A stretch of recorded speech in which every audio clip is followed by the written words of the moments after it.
Tayong mga mananampalataya at tagapagsunod ng ating Panginoon, tayo ay inihahambing sa isang gusali na ang isang gusali ito ay hindi maitatayo, ito ay hindi mabubuo kung walang mga materyales na kailangan dito. Tayong mga mananampalataya ay inihahambing dito.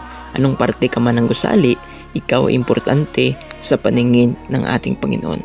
Sabi sa Ephesians 2 verse 20, tulad ng isang gusali, kayo'y itinayo sa pundasyong inilagay ng mga apostol at mga propeta na ang batong panulukan ay si Kristo Jesus. Sabi sa scripture, walang ibang pundasyon kundi ang ating Panginoong Jesucristo lamang. Ang bawat individual, isang samahan o isang organisasyon ay mayroong pananampalataya at mayroong pagkilala sa ating Panginoong Diyos. Ngunit napaka-importante na sa bawat organisasyon, bawat samahan o individual, walang ibang pundasyon kundi ang ating Panginoong Jesucristo lamang. Sabi sa 1 Corinthians chapter 3 verse 11, sapagkat wala ng ibang pundasyong maaaring ilagay maliban sa nailagay na, walang iba kundi si Jesucristo.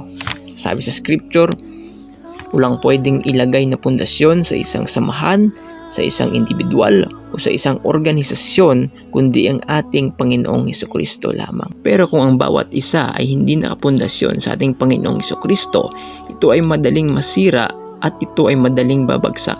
Ang isang bahay o isang gusali na hindi matibay ang pundasyon, ito ay madaling bumagsak. Gaya din sa ating pananampalataya, kung hindi nakapundasyon sa ating Panginoong Jesucristo, ito ay madaling masisira at madaling babagsak, madaling susuko.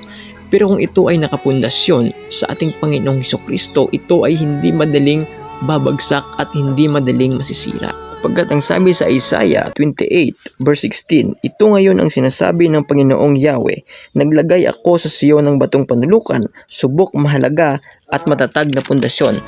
Ang magtiwala rito ay hindi mapapahiya. Sabi sa scripture, walang ibang pundasyon na matibay, subok na, kundi ang ating Panginoong Jesucristo lamang. Kaya huwag kalimutan na sa bawat individual, sa bawat organisasyon, sa bawat samahan, ay napakahalaga na ang pundasyon ay ang ating Panginoong Jesucristo lamang. Yan lamang po at maraming salamat. God bless you.